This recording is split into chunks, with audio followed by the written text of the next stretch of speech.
So, welcome here in the Voice from Heaven. Welcome in your mind that is listening to that voice that speaks from your perfection, that speaks from your wholeness, and that speaks also from that necessity of the change of your mind, right? And that is really the reason why we are directing our minds to the mind of Jesus Christ and asking Him to help us. And as He shows us and gives us directives, I'm referring here to that second part of the Book of A Course in Miracles, and that second volume, which is the mind training program, which is the Workbook of A Course in Miracles, which are daily lessons. And I'm just having in my mind, in that practice of the daily lesson on the 72nd day, or whatever lesson you would be on, you can always find something in any lesson that will direct you to the necessity to change that mentality, that perspective, that way of thinking, that way of feeling. And so it doesn't matter, there is really just one lesson that has changed the human mind in its entirety and has allowed us to remember that we are not dead, and we are not dead what we call life, which is a dream of death, and that we are not this body in which life seems to be encased or imprisoned. We are really what our connection with higher mind, with God's mind, reveals to us and has shown to us and will continue to show us something that goes completely beyond the perceptual level and how we define or conceptually understand who we are or what the world is that we see. And so this title of this series, The 3 Days to Awakening, is just this idea of coming here and realizing, of being in this dream of separation, in this dream of reflections of the ego I, the ego mind, which is also needs to be understood and realized, a complete made up, hallucinated dream imagery, illusionary construct in the mind, of which God doesn't know, of which the Holy Spirit doesn't know. He does, though, see it with you and understands how you understand it. But what He shows us, where He directs you, what He offers you in the change of mind, in the correction of seeing and thinking, will always be as it is now, the truth and only the truth. And the truth is beyond perceptual realm.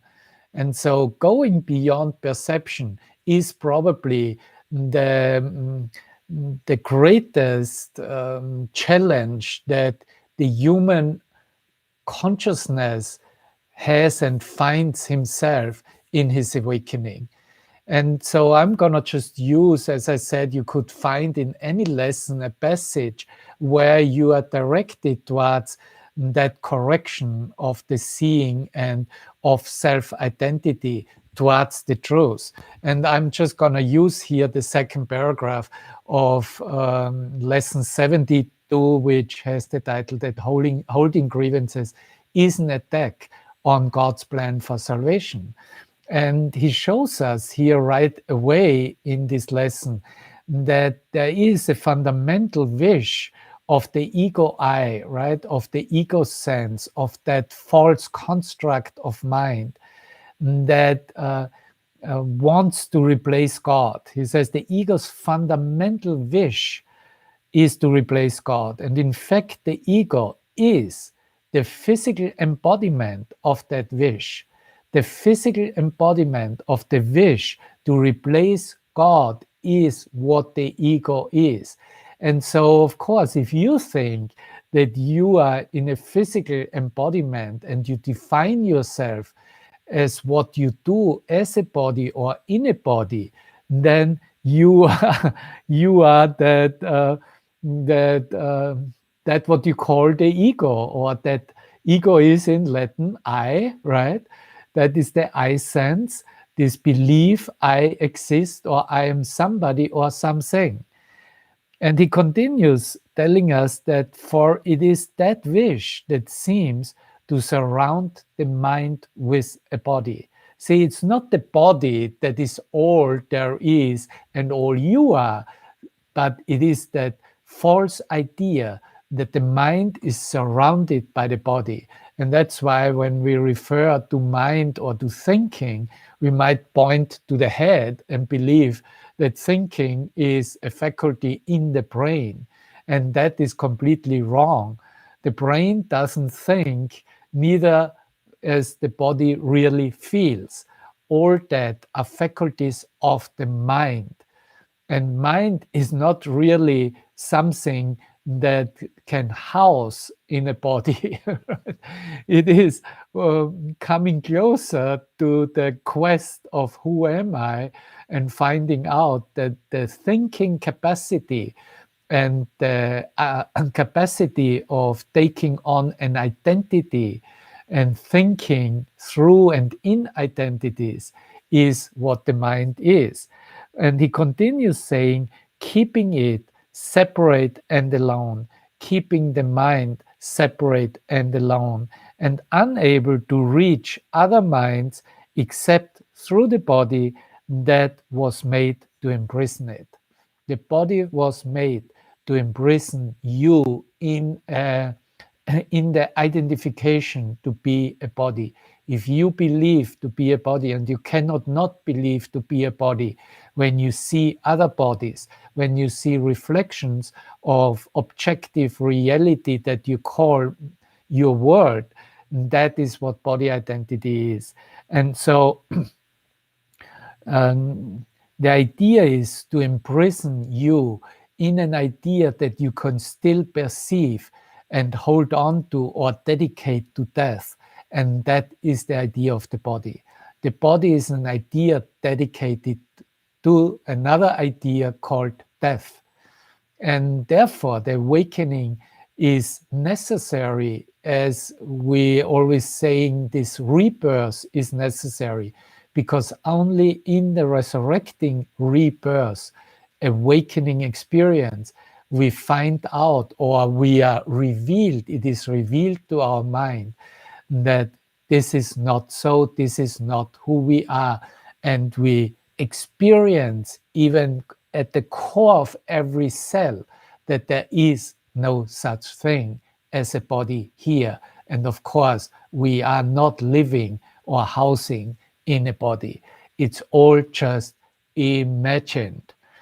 And he continues, finishing that second paragraph of lesson 72, saying, the limit on communication cannot be the best means to expand communication, because that's what the body is. The body is a limit on communication. It cannot be the best way to expand communication. Yet the ego would have you believe that it is. And so you see, there's a voice of the ego and there's a voice of God.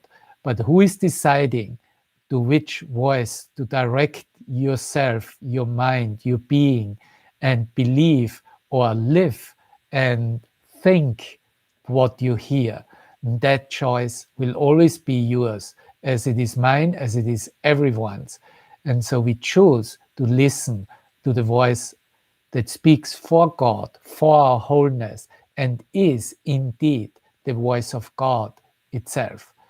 And only by listening to the voice of God, that is not hearing words, but that is literally allowing to remember in the mind what the truth is of ourselves, we come to know indirectly, actually, what we are not and what we no longer want to hold as our reality.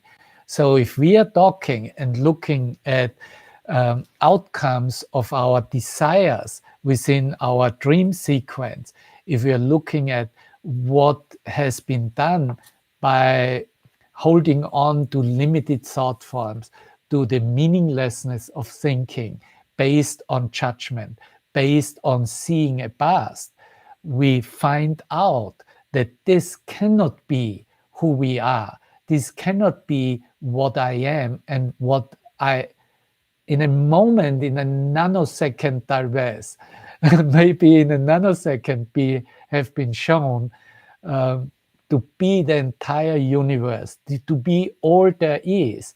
So, of course, all that doesn't make any sense because it's still just referring to other objects, relating to a littleness of other thought forms that express themselves and manifest themselves again in form association in an objective reality. Once you have touched for one instant that is beyond the form association, beyond your perception, you are actually living in the knowingness of who you are, and in the verbiage of the Course in Miracles from Jesus, as God created you, because you are as God created you, and you have remained as God created you. You cannot be something or anybody else, though you can imagine to be whatever you want to be. And that's why we are active in our teaching, in our demonstration, in our giving, that what we have received in revelatory experience, and teach the undoing of all that is limited, of all the littleness, of all that doesn't make any sense anymore, of all that has been put into the category where that's the ego speaking, or that's the ego expressing itself. That's the I like actually this connection of the ego I sense, because ego is what I means. There is no ego beyond yourself, somewhere waiting for you to hit you. This is you, as long as you want to see yourself in separation, in littleness, in limited thought forms, and therefore limited thought experiences. You will always teach and experience exactly what you believe to be reality for you. And so we were already in the last episode making a real emphasis on the fear of God, on all those obstacles to peace, those 4 obstacles to peace. The first, to get rid of the peace. Secondly, in the belief that the body offers something that would be valuable. Third, that attraction to death, that is indeed an attraction, but is experienced as the fear of death.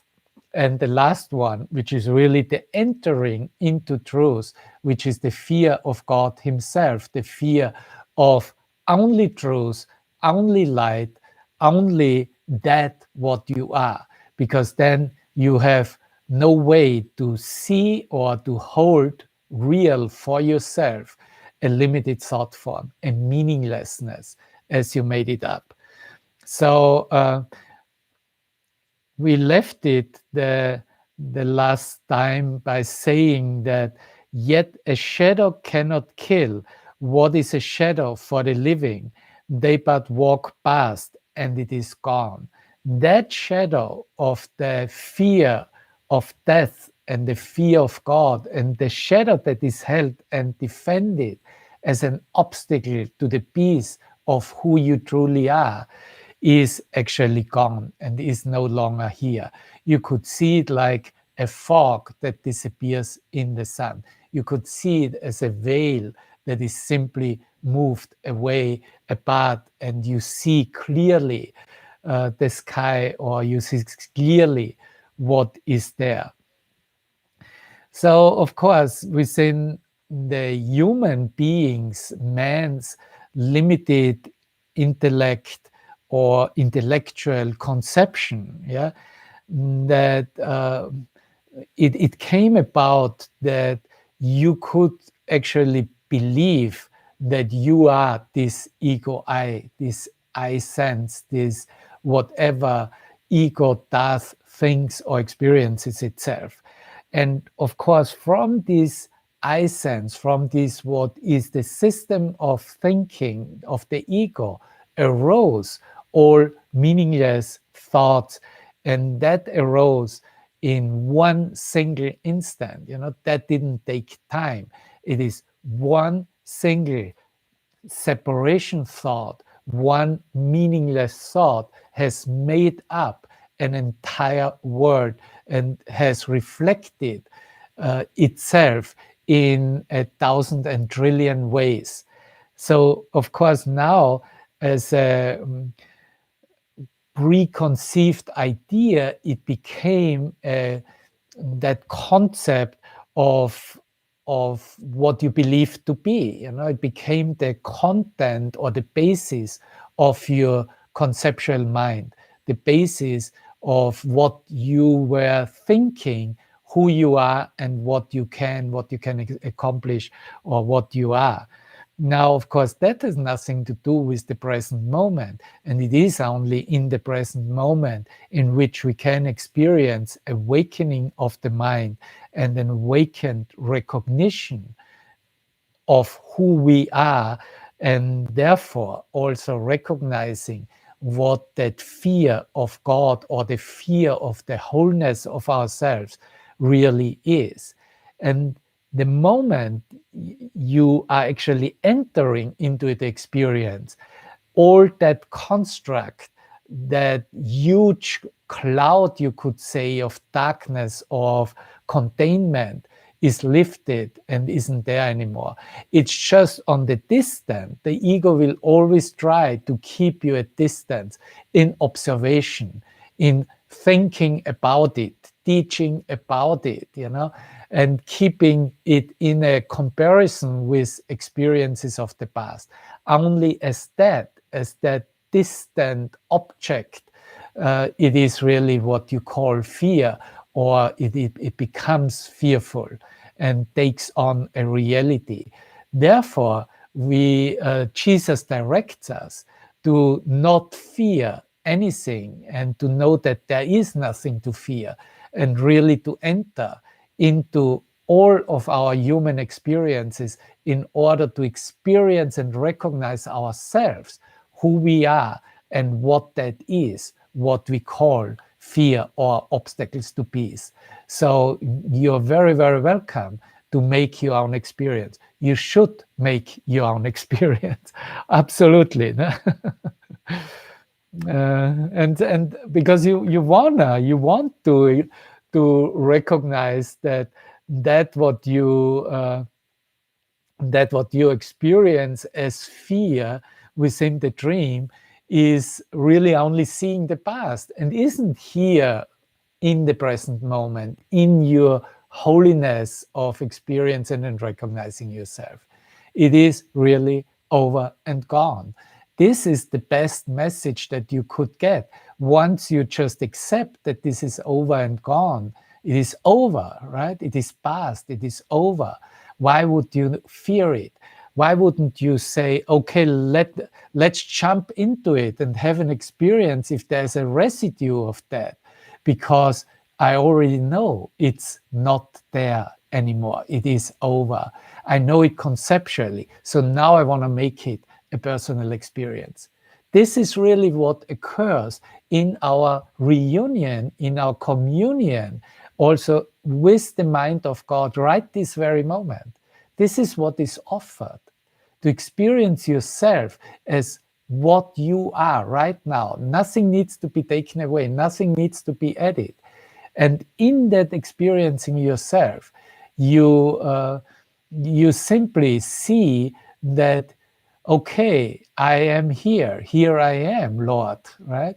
And that here you are is the answer to what the ego told you. The ego told you, you are in the past or you are in the future, because these are your thoughts. And so you were never really here and now and present. Now this changes through that guidance of of the mind training, but also this directive, as Jesus says, I'm in charge of the atonement and I will guide you and lead you. And if you take my hand, if you invite me into your dream, if you're asking me for help, you will not be misleaded, misguided. You will find yourself in the wholeness as God created you. In the attempt, of course, as the human being in the ego I, to be successful, to get rid of the peace, because that is what we dedicated many lives and the entire life in the human condition, in the identification as an ego, is dedicated to get rid of peace in truth and to blame God for everything and to make him some identity as if he would be on the same level as you, and therefore he is responsible that you are not at peace, or that it's not working for you, or that he's not giving you what you want, etc., etc. No?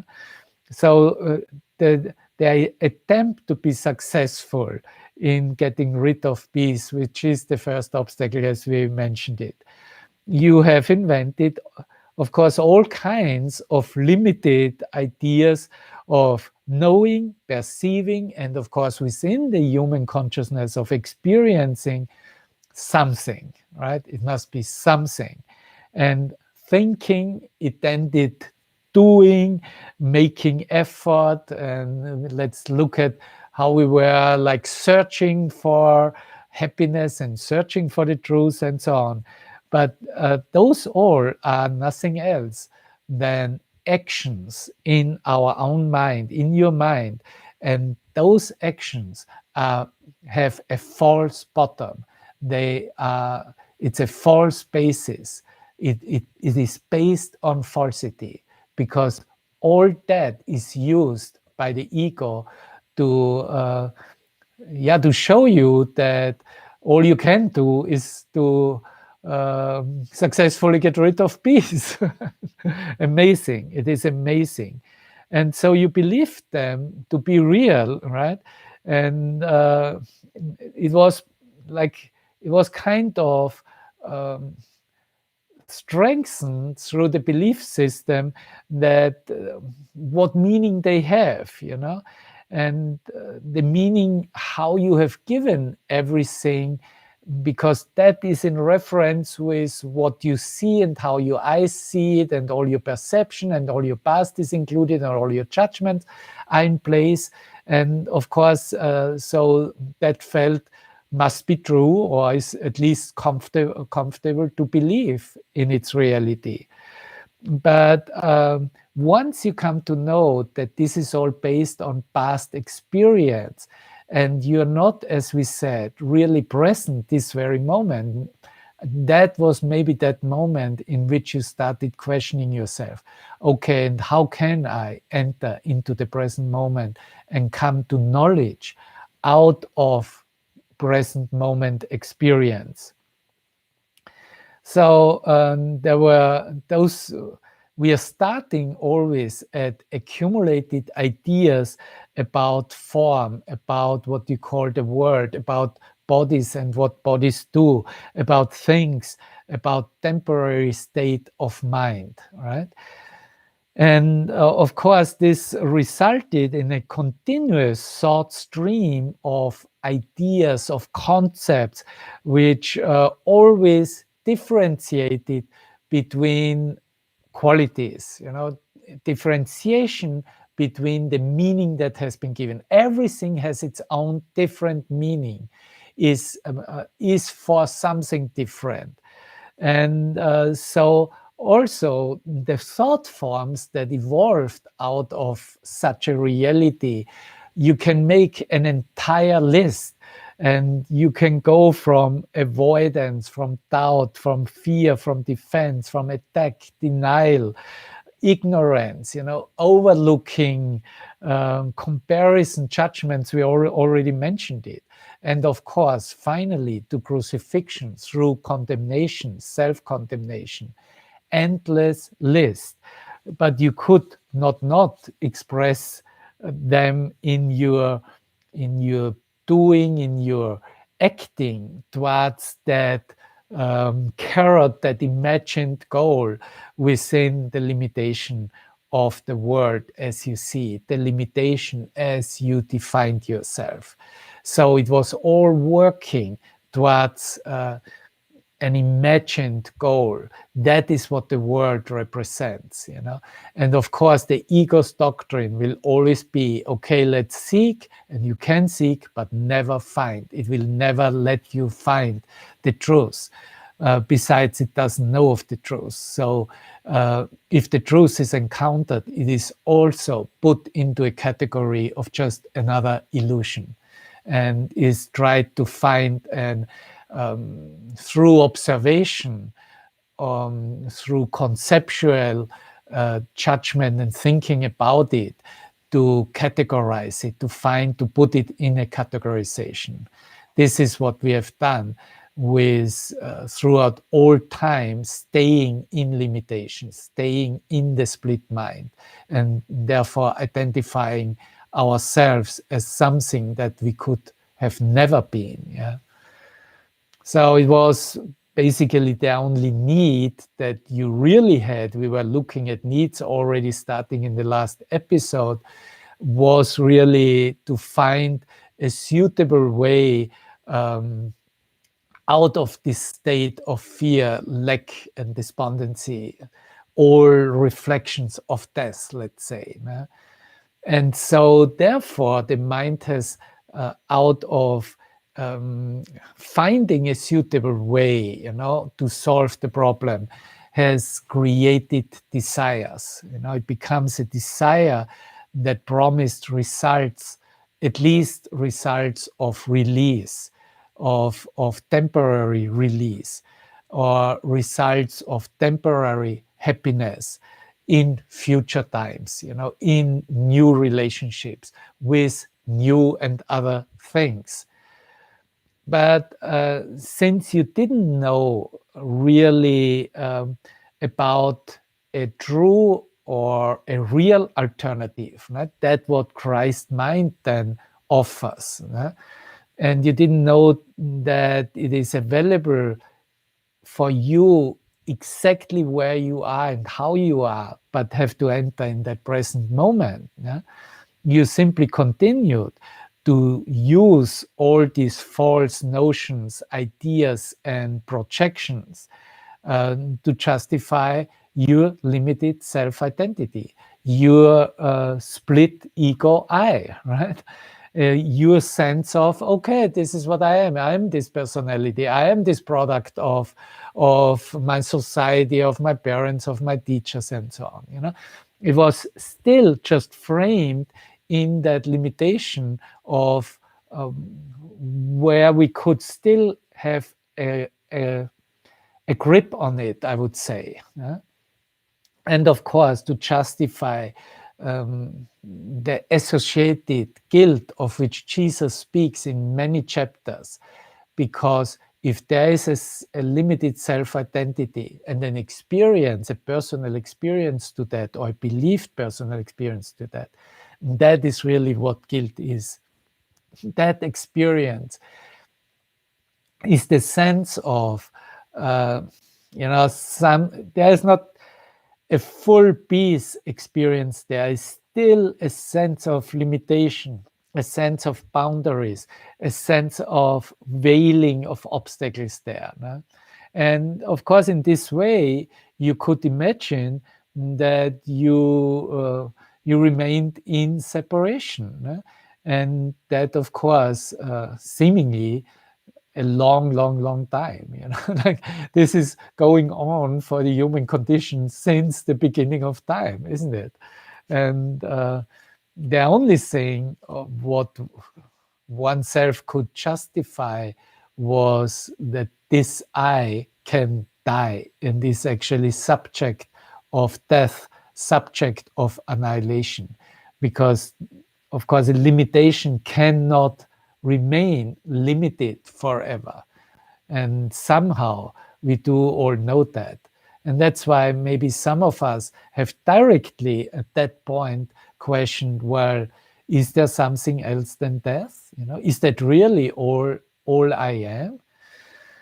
So we are talking about our own experience. I'm talking about my experience. And once I understood that with the recognition of having satisfied one desire, right, the next and another and another and another showed up, I was engaged for quite a while, I would say, in finding ways to speed up this transition of still having a real world and yet looking for an alternative, speeding up to an experience, a true experience, and speeding it up to, let's say, a final release, a liberation of this limited experience, and therefore a final entire fulfillment, a fulfillment of self as being whole self, as being whole mind, as being, you could say, spirit, self, soul, being one with everything and everyone.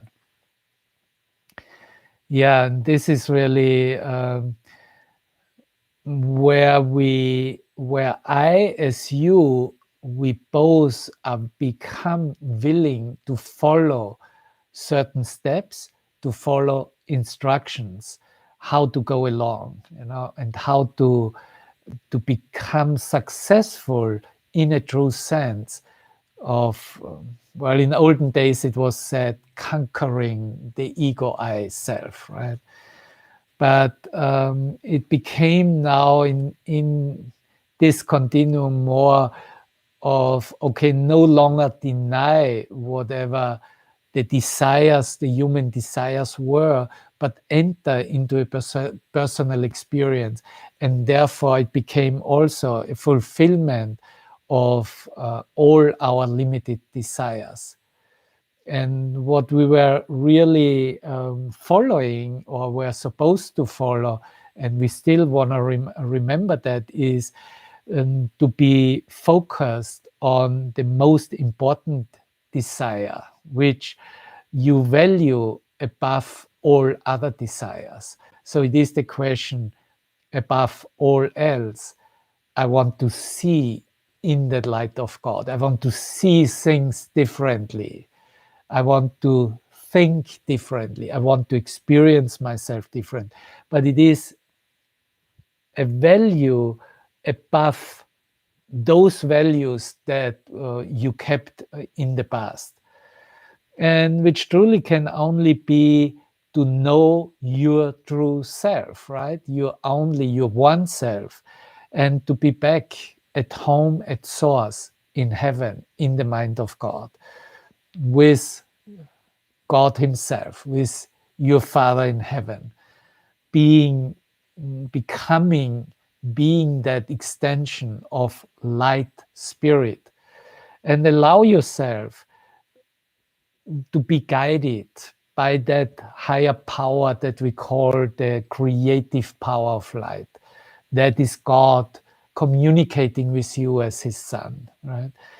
And it needs that admission that this power is greater than myself, and not just a little greater than myself, far greater.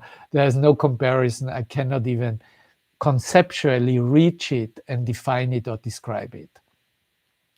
So that will lead us, and has led us, for now speaking in the present moment, to a true reflection of yourself, of who you truly are. And this is the only seemingly embodiment, you could say, well, seemingly embodied in a human appearance, which you cannot not love, right? Which you want to love, and which you want to share love and to extend love.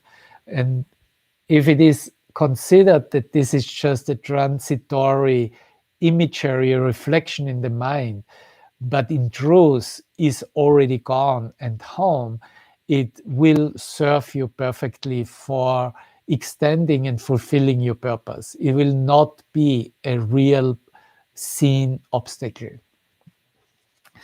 So without any effort or self-assertion, self-asserted doing on our part, simply turning over our will and our seeming life, that includes, of course, all our desires, all our thoughts placed on the timeline, in time, and all that you consider yourself, what you are, that you can observe or think about it or put in reference with some other idea, all that for an like turning that over for one single instant to that higher power, to God's mind, to God Himself.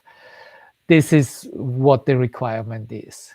And of course, we do discover that any how should I put that, worldly desired object, yeah, and any sense of I exist as something in limitation is simply disappearing, ceases to exist in what we know now, talking about knowledge, knowingness that comes from God and is revealed by God as the one creative power of the universe, right? This is really what comes forth and in which we live now, which we accept as who we are. And as you can see, there's no way to really describe it in words. There's no way to really express it and come to the point. Maybe the closest is the artist, the poet, the painter, the dancer, the singer. That's maybe the closest. And even using words is also an expression of arts.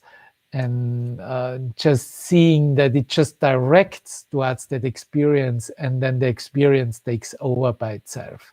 So there's no worries whatsoever. Fulfilled with that love, with that light of heaven. This sense, this experience comes the closest to describe it or to talk about that. In truth, we cannot really talk about it. We can only be it. And the truth is, you are it. I am it. Yeah, so all I can offer you here is just, hey, brother, let's remember it together. Okay, we're walking home together. Remember it. It is already you. It is already what we are. Each and every one. Okay. And so, of course, it becomes kind of also hilarious or almost senseless then to go back and see, okay, then why am I even teaching or looking at what the ego mind has kind of reflected on the screen, that I already know is actually only filled with light and there's nothing else there. No? But see, there's still, the moment you find yourself here, you do have a true need of being in that experience, and therefore also the need to give it fully and wholly as you received it revelatory. And so, of course, all other needs need to be recognized as not fulfilling, and need to be recognized as not bringing you to where you actually belong and where you truly are. And so those limited thought forms of I need and this a neediness for something, for fulfillment, is of course from the ego I and is expressed in the human condition as desires, as we were sharing it just before. And the desire, it shows up in the form of wanting, of wanting somebody, something, be in some state of mind, and that's all not yet right there. No? So we could sum it up that it is then a need or a desire to have, to get something, some state, we said, to be somebody, to be someone in particular, or someone even on a spiritual level special or particular, someone other than what you are. Yeah. So all that is kind of demonstrate tendencies within the human consciousness that determines the human mind and how the human mind stays in this limitation of himself. Yeah. And these basic needs, human needs, have represented your attempts to bring expectations, to bring ideas, to bring fantasies, to bring plans or concepts about how to get, and how to be. This is the sense of getting, even getting the truth, even to arrive at the truth. And that is all determined. It's all within that limited form of psychology within the human mind. And that comes then and is expressed or is followed up towards the fulfillment of the desired goal or satisfaction. The ultimate satisfaction can only be to know who you are and to be conscious about it, that you cannot lose that, and you are always that, and it is always you and with you. God goes with you wherever you go was also the lesson 41 that demonstrates that there's no way to really lose that who you are in truth as you were created. And of course then, but with that bringing it to a desired goal still on the timeline, it was then considered either a liking or a disliking, and it is still within the frame of thoughts of separation. And comparisons, judgment, we already mentioned it, followed by expressions of, hey, let's see who is the better one or who knows it better. Competition. Even competition on the spiritual level is probably the last challenge, as Jesus says. And envy, jealousy, greed, all those human expressions are part of how that is actually digested or followed up in the human psyche. How you defined yourself and how, of course, you defined the next one, your brother, your world. So you were engaged in a lot of, let's say it clearly, insanity, a lot of nonsense, simply nonsense. And because it was still an interaction of illusions with illusions, of illusory thinking, desired objects, in order to feel some satisfaction and some relief of the tension of believing to be imprisoned in that human conception, in that human body. But as a result, at the end, we arrived at the clarity. None of it made us truly happy. None of any desired object we followed up could bring us true happiness. And so if you keep right now needs of the world for yourself in your mind, and and you defend them as your reference, as your reality, then of course you cannot really be happy right now, this very moment, because then you are in that frame of also finding and looking for it in that expression, getting it in a future moment. So all this is just showing us how that relief of that self-concept, how important that is, but it also has to be a complete release, a total release. And otherwise it will just end up again in some form of frustration, depression, and just the feeling of being a loser. We know that also. Like we played it all. And since your needs are based on the belief of loss, you also, of course, tend to grieve over your well-projected objects. If they change or if they get lost, in order to feel also no need to really look beyond it, to go beyond it. That is what forgiveness offers us. So it is the ultimately, as we started out with those grievance lessons, the letting go of grievances, that is the action of forgiveness that demonstrates and shows for us and in our own mind that we have no use anymore to hold on to any limitations within our own thoughts, within our own mind. So we don't want to really stay in this frame that we call life, in which this self-definition from past to future is one's own reality. And we call it really, this is the dream of death.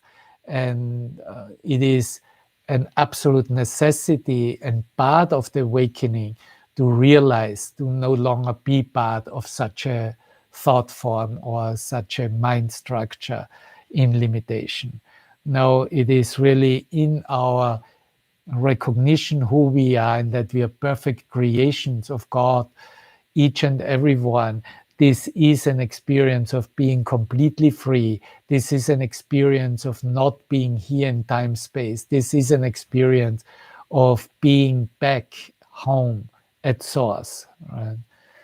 Now, I just want to finish up with a few sentences from chapter 1 in the 6th section and start out with the first paragraph and how Jesus explains through this connection with the mind of God in A Course in Miracles, and expresses it very personally. You who want peace can find it only by complete forgiveness. You never really wanted peace before, so there was no point in knowing how to get it. See, how to get it. There was this getting notion, this need, this desire involved. No learning is acquired by anyone unless he wants to learn it and believes in some way that he needs it. While the concept of lack does not exist in the creation of God, it is very apparent in the creations of man. And that's the verbiage in the original words, the urtext that Jesus gave to Helen Schackman. But see, these creations of man are this what we made up, how we made up the dream of death, right? It's very apparent in this dream, in these creations of man. It is, in fact, the essential difference. A need implies lack by definition. A need implies lack by definition. It involves the recognition that you would be better off in a state which is somehow different from the one you are in, until the separation. So until the separation, he puts it in quotes, the separation has occurred seemingly in one's own experience. which is a better term than the fall as it was used in the Bible, right? Nothing was lacking. This meant that man had no needs at all. If he had not deprived himself, he would never have experienced them.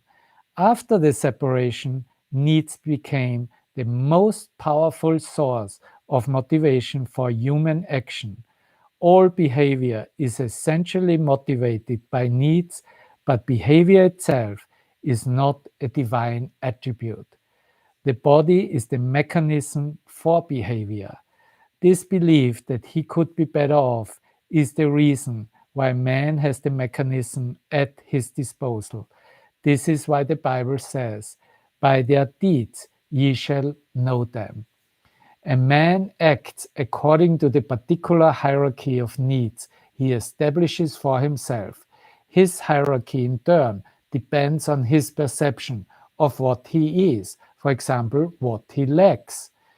This establishes his own rules for what he needs to know. Separation from God is the only lack. Again, separation from God is the only lack he really needs to correct. But his separation would never have occurred if he had not distorted his perception of truth and thus perceived himself as lacking. The concept of any sort of need hierarchy arose because, having made this fundamental error, he has already fragmented himself into levels with different needs. As he integrates, he becomes one, and his needs become one accordingly. Only the fragmented can be confused about this. Okay, I just keep on going for the next two paragraphs too. It's just awesome. Internal integration within the self will not correct the lack fallacy, but it will correct the need fallacy. Unified need produces unified action because it produces a lack of ambivalence. The concept of a need hierarchy, a corollary to the original error that man can be separated from God, right, requires correction at its own level before the error of levels itself can be corrected. Man cannot operate or behave effectively while he operates at split levels. Man cannot operate effectively while he operates at split levels. However, as long as he does, he must introduce correction from the bottom up. I'm not even sure if that is in the edited version of the course. It might just be here in the text. This is because he now operates in space where up and down are meaningful terms. Ultimately, of course, space is as meaningless as time. The concept is really one of space-time belief. The physical world exists only because man can use it to correct his unbelief, which placed him in it originally. As long as man knew he did not need anything, the whole device was unnecessary. The need to know is not safely under man's control at this time. It is much better off under mine. That's what Jesus tells. Let's just leave it at that. And I mentioned that, it was Jesus said, okay, I'm in charge of the atonement now. We left the atonement always with you, and then you failed. So this time it is left with me, and therefore it cannot fail anymore. It is in that sense foolproof, or it is guaranteed that you will succeed. Well, let's leave it with that, isn't it? Thank you so much. The need to know is not safely under man's control because knowledge is of God. Wonderful, wonderful, wonderful. I love you. You have the most wonderful day, evening, morning, wherever you are, whenever you tune here in. And let's just be for an instant in that experience and go home. Bye-bye.